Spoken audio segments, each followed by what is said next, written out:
150 पेक्षा जास्त जागा हे महायुती जिंकेल आणि हिंदुत्वाचा भगवा झेंडा हा मुंबईच्या महानगरपालिकेवर फडकेल आणि मुंबईकरांचा आपला महापौर महायुतीचा महापौर हा मुंबईच्या महानगरपालिकेमध्ये विराजमान करण्याचा निर्णय हा मुंबईकरांनी केलेला आहे। हा ताजा सर्वे 3 लाख कोटीचा आकडा हा त्यांना चांगला पाठ झालेला आहे। त्याचं कारण हे आहे की 25 वर्षात त्यांनी 3 लाख कोटीचा भ्रष्टाचार केला। मँग्रोव्ज या ठिकाणी त्याच्यावरती एन्क्रोचमेंट करण्याचं काम उद्धव ठाकरेंचाच आमदार हरुण खान अंधेरी पश्चिम मधल्या लोखंडवाल्याच्या बॅक रोडच्या लगत असलेल्या मँग्रोव्जला कब्जा करण्याचा प्रयत्न त्यांचाच आमदार करत आहे। ते आम्हाला काय कांदळवन शिकवणार? मराठी भाषेचा ऑप्शन असताना तुमची मुलं जर्मन आणि फ्रेंच का शिकली? तुम्ही तुमच्या मुलांना बॉम्बे स्कॉटिश मध्ये का टाकलं? देवेंद्रजींची पण मुलगी इंग्लिश मीडियम मध्ये कॅथेड्रल मध्ये प्रकारचा दुटप्पीपणा करतच नाहीये ना। दुटप्पीपणा ते करतायत। राज ठाकरे काय म्हणाले, मी हिंदू आहे हिंदी नाहीये, याचा अर्थ काय होतो? काय सांगण्याचा प्रयत्न करतायत ते? सक्तीला विरोध ना तिसऱ्या भाषेचा। सक्ती केलीच नाही ना, कोणी सक्ती केली? सक्ती केलीच नाही, ऑप्शनलच ठेवलेला आहे। उद्योगपतींच्या लग्नांमध्ये यांची पोरं नाचतात, हे एकमेक सगळ्या उद्योगपतींच्या घरी जातात, सगळ्या उद्योगपतींना आपल्या घरी त्यांचं स्वागत करतात आणि मग त्याच उद्योगपतींना निशाणा करतात। हे दुटप्पीपणाचं धोरण नाही तर अजून कशाचं धोरण आहे? ठाकरे ब्रँड हा नामशेष होईल या निवडणुकीनंतर असं वाटतंय तुम्हाला की ठाकरे ब्रँडच्याच अस्तित्वाची लढाई आहे आणि देवेंद्र फडणवीस ब्रँड येईल पुढं? नमस्कार, बोलबिडूमध्ये आपलं स्वागत। बोलबिडूची टीम ही मुंबईमध्ये पोचलेली आहे। मुंबईमध्ये यावेळेस अत्यंत हाय व्होल्टेज लढत आहे महापालिकेची। संपूर्ण देशाचं लक्ष लागलेलं आहे या निवडणुकीकडे आणि मुंबई कोणाची, मुंबईमध्ये हवा कोणाची प्रश्न विचारले जाऊ लागलेले आहेत। आणि आपण आहोत अंधेरीमध्ये अमित साटम जे भाजपचे मुंबईचे प्रदेशाध्यक्ष आहेत आणि ते चर्चेतले व्यक्ती आहेत। रोज त्यांची वेगवेगळी विधानं येत आहेत आणि त्याच्यावरून काही वाद निर्माण होत आहेत। स्वागत आहे या चर्चेमध्ये। सर्वप्रथम सर, अवघ्या 5 दिवसांनी प्रचार संपतोय, 7 दिवसांनी मतदानही झालेलं असेल आणि काही वेळातच कळेल की मुंबई कोणाची आणि काय।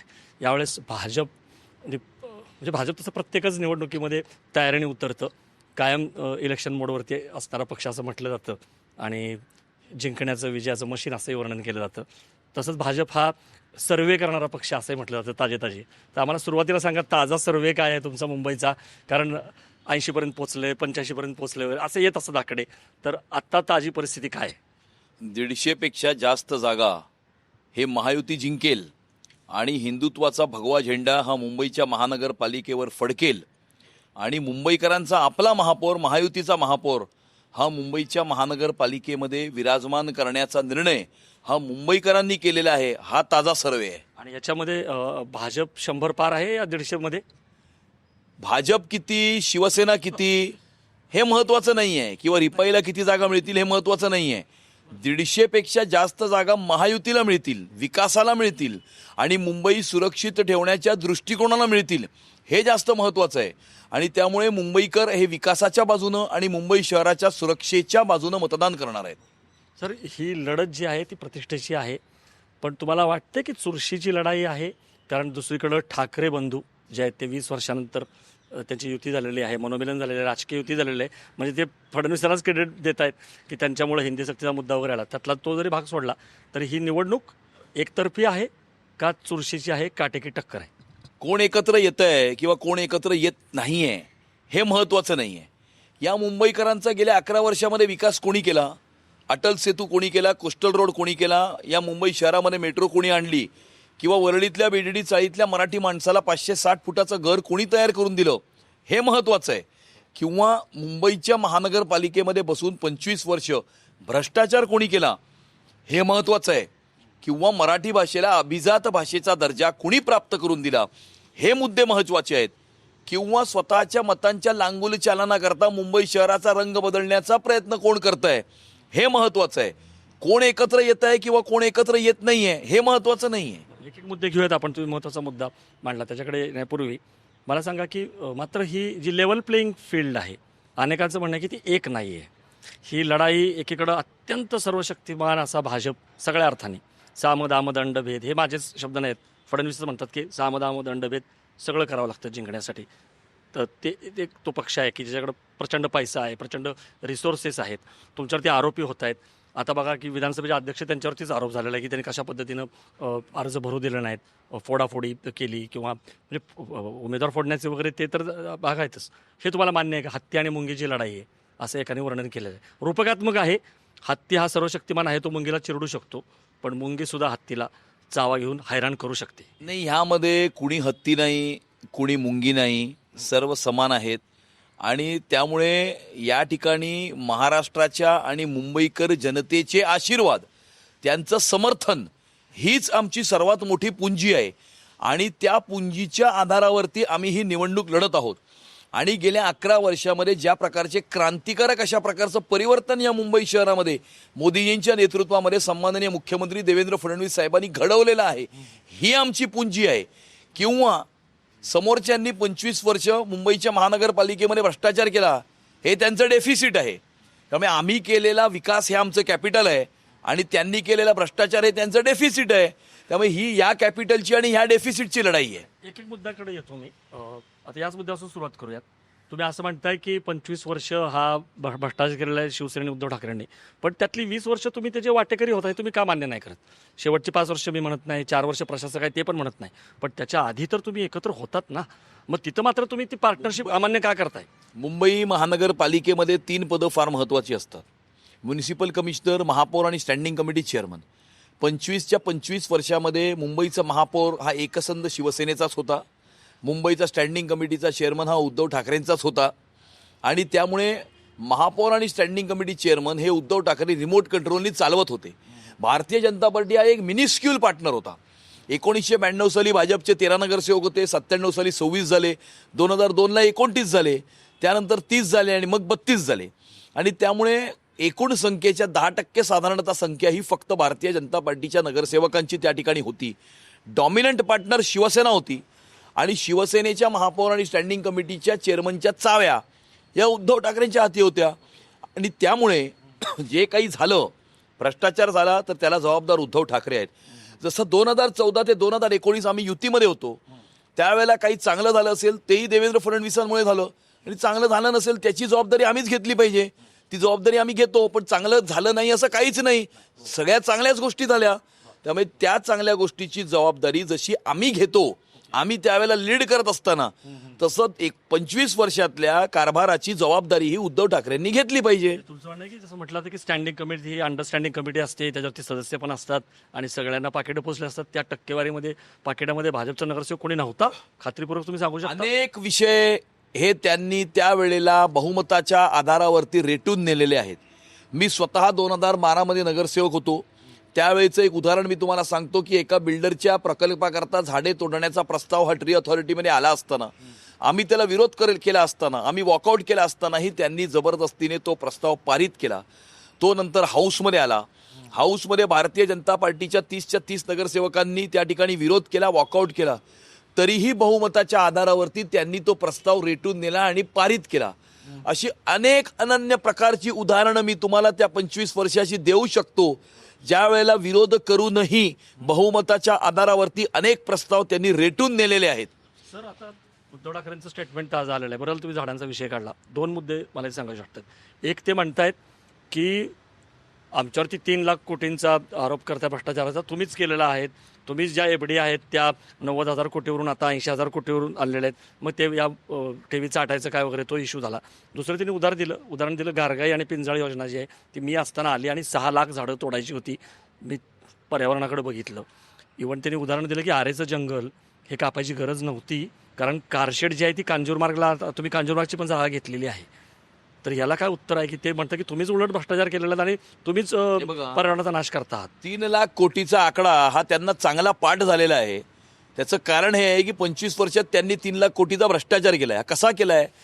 दरवर्षी स्टँडिंग कमिटीमध्ये 10,000 कोटीचे प्रकल्प साधारणतः पारित होतात, ज्याच्यामध्ये ते अंडरस्टँडिंग करत होते, हे जगजाहीर आहे. 25 वर्षामध्ये दरवर्षी जर 10,000 कोटी रुपयांचे प्रकल्प पारित झाले तर ते 2.5 लाख कोटी झाले. महाराष्ट्राच्या विधानसभेत मी 50,000 कोटीच्या बिल्डिंग स्कॅमचा त्या पुराव्यानिशी त्या ठिकाणी उडघडकीस आणला होता. हे झाले 3 लाख कोटी. मी ट्रान्सफर आणि इतर गोष्टीचं तर मोजतच नाही आहे. त्यामुळे 3 लाख कोटीचा आकडा हा उद्धव ठाकरेंना चांगला पाठ झाला आहे, कारण 3 लाख कोटीचा भ्रष्टाचार त्यांनी केला आहे. दुसरा, पर्यावरणाचा मुद्दा. यांना पर्यावरणाबद्दल काहीही माहीत नाही. यांना क्लायमेट चेंज, ग्लोबल वॉर्मिंगबद्दल काही माहीत नाही. यांना क्लायमेट मिटिगेशनबद्दल काही माहीत नाही. 2,500 झाडं आरेमध्ये जितकं कार्बन सिक्वेस्टेशन 20 वर्षामध्ये करणार तितकी 350 किलोमीटरची मेट्रो तेवढं कार्बन सिक्वेस्टेशन हे 60 दिवसामध्ये करते. पण यांना कार्बन सिक्वेस्टेशन, कार्बन क्रेडिट्स, किती कार्बनचा उत्सर्ग वाचतो आणि या सगळ्या गोष्टींचं काही सायंटिफिक कॅल्क्युलेशन किंवा हे काय प्रश्नच उद्भवत नाही त्यांना असण्याचा. कारण त्यांचं हे विजन हे फक्त दर बुधवारच्या स्टँडिंग कमिटीच्या 5% सीमित आहे. आणि त्यामुळे carbon sequestration, global warming, carbon credits या संदर्भात त्यांना काही माहीत नाही.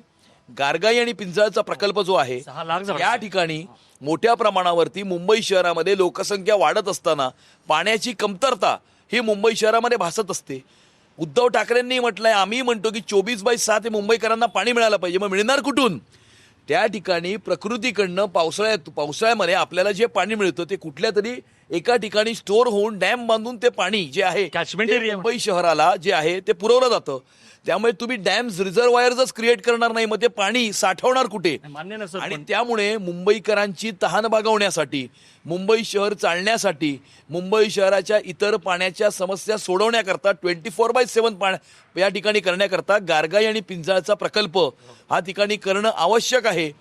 ज्या झाडांची त्या ठिकाणी हानी होणार आहे त्याचं मिटिगेशन किंवा त्याचं सिक्वेस्टेशन अन्य ठिकाणी त्याची 5 पट झाडं प्लांट करून, ट्रान्सप्लांट करून त्या ठिकाणी हे केलं जाऊ शकतं. आणि जगभरामध्ये अशा प्रकारची उदाहरणं आहेत ज्यामध्ये सस्टेनेबल डेव्हलपमेंट, शाश्वत असा प्रकारचा विकास केला जातो. एखादा प्रोजेक्ट, एखादी गोष्ट करत असताना जर पर्यावरणाची हानी होणार असेल तर त्याची भरपाई ही दुसऱ्या ठिकाणी भरून काढायची असते आणि ती दुप्पट भरून काढायची असते. अशा प्रकारे या ठिकाणी पर्यावरणाचा समतोल राखायचा. कांदळवन मॅनग्रोव्ह कापताय तुम्ही आणि ते चंद्रपूरला वगैरे त्याची भरपाई करतायत असा आरोप होतोय. मँग्रोव्ह कापण्याचं काम किंवा मँग्रोव्ह या ठिकाणी त्याच्यावरती एन्क्रोचमेंट करण्याचं काम उद्धव ठाकरेंचाच वर्सोवा पॅटर्न मधून वर्सोव्यातून निवडून आलेला आमदार हारून खान अंधेरी पश्चिम मधल्या लोखंडवाल्याच्या बॅक रोडच्या लगत असलेल्या मँग्रोव्हला कब्जा करण्याचा प्रयत्न त्यांचाच आमदार करत आहेत. ते आम्हाला काय कांदळवन शिकवणार? आम्ही तर गेल्या 10 वर्षामध्ये कांदळवनाच्या प्रोटेक्शन करता अनेक प्रकारच्या योजना राबवलेल्या आहेत. मँग्रोव्ह कव्हर हे वाढवलेलं आहे आणि त्यामुळे या ठिकाणी कांदळवनाच्या जमिनीचा जर ताबा कोण घेण्याचा प्रयत्न करत असेल तर तो त्यांचा आमदार हारून खान करतोय. आणि त्यांच्याबरोबर सत्तेमध्ये सहभागी असलेला काँग्रेसचा आमदार असलम शेखनी मालवणीला हे केलेलं आहे. तुमचं असं म्हणणं आहे की तुम्ही जे करत आहात ते अपरिहार्य आहे आणि याच्यामध्ये पर्यावरणाची जी हानी होते त्याच्यापेक्षा दुप्पट आपण फायदा दुसरीकडनं मिळवतो आहोत असं तुमचं म्हणणं आहे. पण सर, पण मुंबईची पण हवा खराब आहे. मुंबईचा AQI इंडेक्स बघा, दिल्लीचं बघतोय आपण फक्त आत्ता तात्कालिक विचार करणार आहोत का पुढच्या पिढ्यांचा विचार करणार आहोत? कारण पर्यावरण आणि विकास हे बरोबर आहे की हे द्वंद्व चालू राहणार. माणूस आहे, जगला पाहिजे, मुंबईकरांची तहान भागली पाहिजे, पण पर्यावरणाचा विनाश हा शेवटी माणसाच्याच मुळावरती येणार नाही का? मुंबई शहराच्या एअर क्वालिटीला सुधारवण्याकरता, साधारणतः मुंबई शहराच्या पर्यावरणाच्या संवर्धनाकरता महाराष्ट्राचे मुख्यमंत्री देवेंद्र फडणवीस साहेब यांनी ऑलरेडी घोषणा केली आहे की महापालिकेच्या माध्यमातून 17,000 कोटीचा क्लायमेट ॲक्शन प्लॅन या ठिकाणी त्याकरता आम्ही बजेट ठेवू, तो प्लॅन राबवू आणि ट्री अथॉरिटीच्या आधारावरती मुंबई महानगरपालिकेची एन्व्हायरमेंट प्रोटेक्शन अथॉरिटी या ठिकाणी स्थापन करू, जेणेकरून मुंबई शहराची एअर क्वालिटीच नाही परंतु मुंबई शहराचं पूर्ण कॉम्प्रिहेन्सिव्ह पर्यावरण जे आहे त्या पर्यावरणाचा समतोल राखणं, पर्यावरणाचं संरक्षण करणं, संवर्धन करणं या दृष्टिकोनातून मुंबई महानगरपालिका येणाऱ्या काळामध्ये कारवाई करेल. सर, तुम्ही अनेक विकासाचे मुद्दे जे ते मांडलेले आहेत. कोस्टल रोडचा मुद्दा तुम्ही मांडला, BDD चाळीचा पुनर्विकास, अंडरग्राऊंड मेट्रो असेल, नवी मुंबईचं विमानतळ असेल, याचे 2 भाग आहेत. विकास होतोय, दिसतोय डोळ्याला, पण मग मुद्दा असा पडतो की हा विकास होत असताना अमित साटम यांना रोज ही भीती का घालावी लागते की ऑस्ट्रेलियासारखा गोळीबार मुंबईमध्ये होऊ शकतो बांगलादेशीकडून, किंवा ममदानीसारखा महापौर होऊ शकतो, मुस्लिम महापौर होऊ शकतो? हा मुस्लिम फोबिया किंवा ह्याचे पण परत 2 भाग आहेत. म्हणजे मला तेच म्हणायचे आहे. पहिला ह्याचं उत्तर द्या मुळात की हे डेस्परेशन आहे की बाबा फक्त विकासाचा मुद्दा पुरेसा नाही आहे, मग या बॅटल ग्राउंडवरती येऊयात, हिंदू मुस्लिम केलं की BJPला फायदा होतो, ध्रुवीकरण, म्हणून तुम्ही हे मुद्दाम ध्रुवीकरण करता असं तुमच्यावरती आरोप होतोय. सत्य परिस्थितीचं दर्शन आम्ही मुंबईकरांना घडवत आहोत. आपण पाहतोय की जगातल्या काही आंतरराष्ट्रीय शहरांमध्ये अशा प्रकारची परिस्थिती निर्माण झाली आहे. त्या ठिकाणी शहरांचा ताबा काही आंतरराष्ट्रीय जिहादी शक्तींनी ऑलरेडी घेतलेला आहे. त्या शहरांचा रंग बदललेला आहे. त्या शहरांमध्ये घुसखोरी झालेली आहे. अशा प्रकारचं आपल्या वाचनामध्ये येतं, सोशल मीडियावर येतं, यूट्यूबवरही आपण ह्या ठिकाणी सगळ्या गोष्टी आपण पाहत असतो. अशा प्रकारची परिस्थिती मुंबई शहरामध्ये निर्माण होऊ नये. कारण मुंबई शहरात आपण बघितलंय की उद्धव ठाकरेंच्या प्रचार फेरीमध्ये पाकिस्तानचे झेंडे फडकले होते. बॉम्बस्फोटाच्या आरोपीने त्यांच्या पक्षाचा प्रचार केला होता. पाकिस्तान जिंदाबादच्या घोषणा देणाऱ्या रशीद मामूला त्यांनी आपल्या पक्षामध्ये प्रवेश दिलेला आहे. मॉलेस्टेशन आणि फोर्जरीचे गुन्हे असलेले चंगेज मुल्तानीलाही त्यांनी आपल्या पक्षामध्ये प्रवेश दिलेला आहे. आणि त्यामुळे आपलं संपलेलं राजकारण पुन्हा एकदा जिवंत करण्याकरता आतंकवादी, जिहादी, रॅडिकल, फंडामेंटलिस्ट अशा प्रकारच्या शक्तींची भागीदारी करताना ते या ठिकाणी दिसत आहेत. आणि त्यामुळे येणाऱ्या काळामध्ये मुंबई शहराचा रंग बदलू नये. ज्या वेळेला आम्ही मुंबई शहराचा विकास घडवून आणतोय त्यावेळेला मुंबई शहराची सुरक्षितता सुद्धा अबाधित राहिली पाहिजे, हे आमचं उद्देश आहे. आणि त्यामुळे जगातल्या दुसऱ्या आंतरराष्ट्रीय शहरांमध्ये काय झालं ही सत्य परिस्थिती मुंबईकरांनाही सांगणं महत्त्वाचं आहे, जेणेकरून हे मनामध्ये ठेवून, कारण त्या शहरांमध्ये ही परिस्थिती याकरता निर्माण झाली की तिकडची जनता सायलेंट राहिली, तिकडचं राजकीय नेतृत्व लिबरल राहिलं आणि जनता सायलेंट, नेतृत्व लिबरल, त्यामुळे त्यांच्या पायाखालची वाळू कधी सरकली त्यांना कळलं सुद्धा नाही. अशी स्थिती मुंबईत निर्माण होऊ नये हे आमचं उद्देश आहे. रशीद मामू जेव्हा होते तेव्हा तुम्ही पण सत्तेमध्ये होता. अंबादासाहेबांनी सांगितलं की तेव्हा भाजप आणि शिवसेना, पण ठीक आहे आपण त्याच्या पुढे जाऊ. पण हे तुम्ही गंभीर विधान करताय की मुंबईमध्ये अशी घटना घडू शकते आणि तुम्ही ज्याचा उल्लेख डायरेक्ट आत्ता नाही केला, पण तुमचा रोग जो आहे तो बांगलादेशी, घुसखोर, रोहिंग्या यांच्याकडे आहे, बरोबर? म्हणजे मी बरोबर आहे. मग प्रश्न असा पडतो सर की यांना जर हे एवढ्या मोठ्या संख्येने असतील तर राज्याचं गृहमंत्रीपद फडणवीसांकडे आहे, देशाचं गृहमंत्रीपद अमित शहांकडे आहे. मग ही जबाबदारी जी आहे ती उद्धव ठाकरेंची कशी काय? 11 वर्ष किंवा हे किती वर्ष झाले, ही जबाबदारी तुमची आहे. तुम्ही म्हणजे अपॉजिट ठरले म्हणायचं गृह खातं. बांगलादेशी घुसखोरांची मॉडस ऑपरंडी समजून घेण्याची आवश्यकता आहे. ते बांगलादेशहून ममता दिदींच्या बंगालमध्ये या ठिकाणी येतात. ममता दिदींच्या बंगालमध्ये त्यांच्या सरकारकडून लिबरल अशा प्रकारचं, अतिलिबरल अशा प्रकारचं धोरण असल्यामुळे किंवा त्यांचं स्वागत करण्याचं धोरण असल्यामुळे त्या ठिकाणी ते वसतात. बंगालचे 2 जिल्हे आहेत, त्या ठिकाणी ते जातात, आपले कागदपत्र तयार करतात.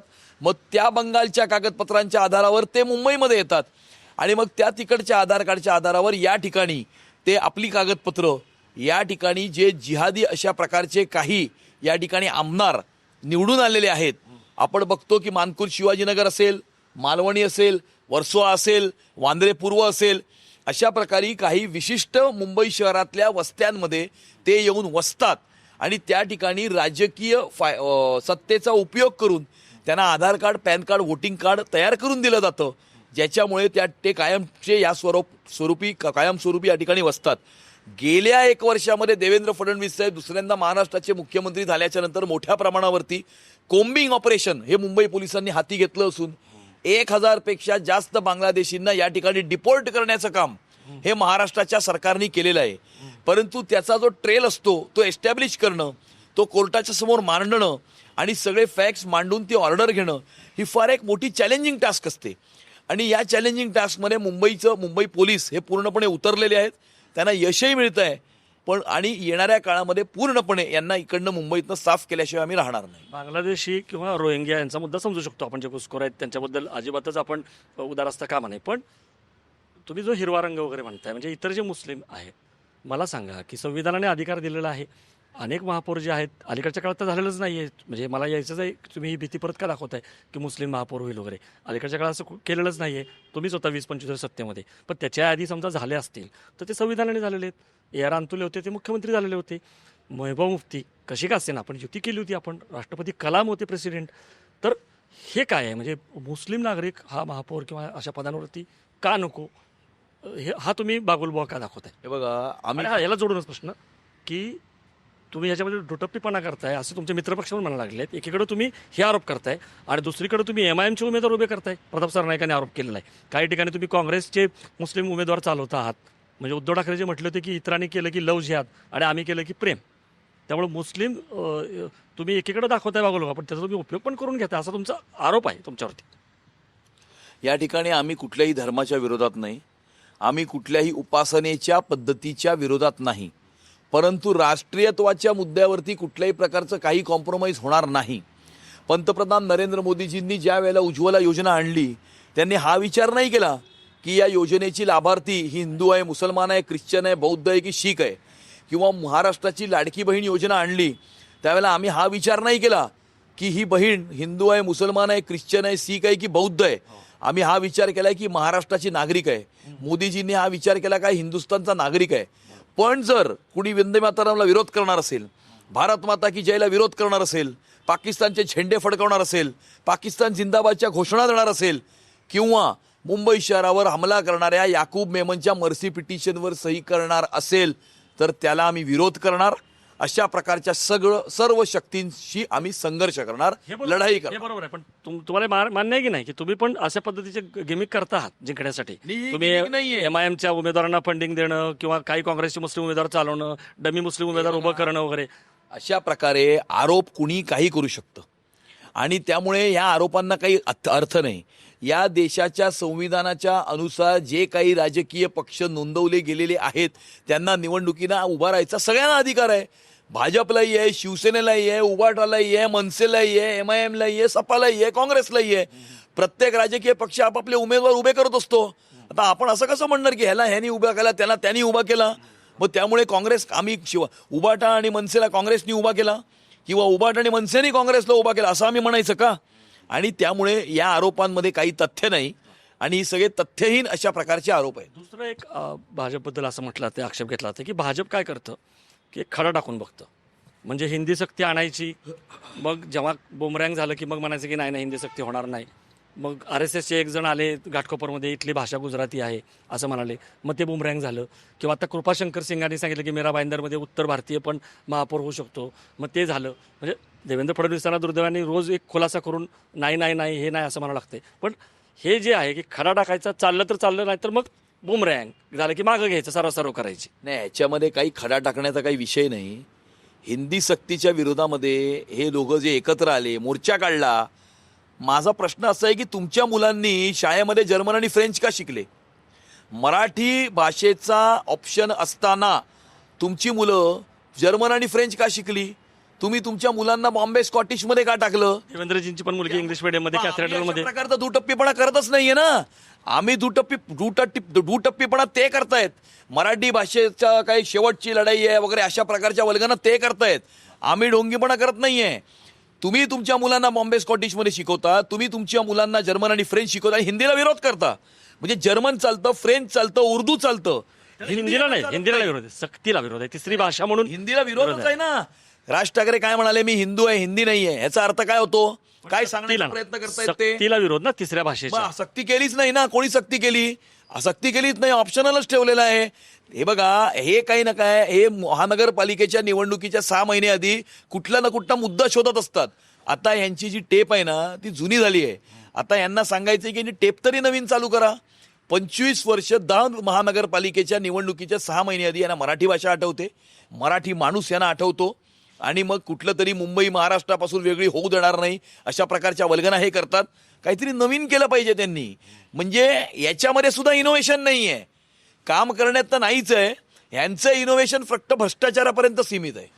तुम्ही आता म्हणाला की राज ठाकरेंचा जो मुद्दा आहे हिंदी वगैरे, पण असं दिसतंय की थोडा भाजपला राज ठाकरेंबद्दल सॉफ्ट कॉर्नर आहे उद्धव ठाकरेंच्या तुलनेमध्ये.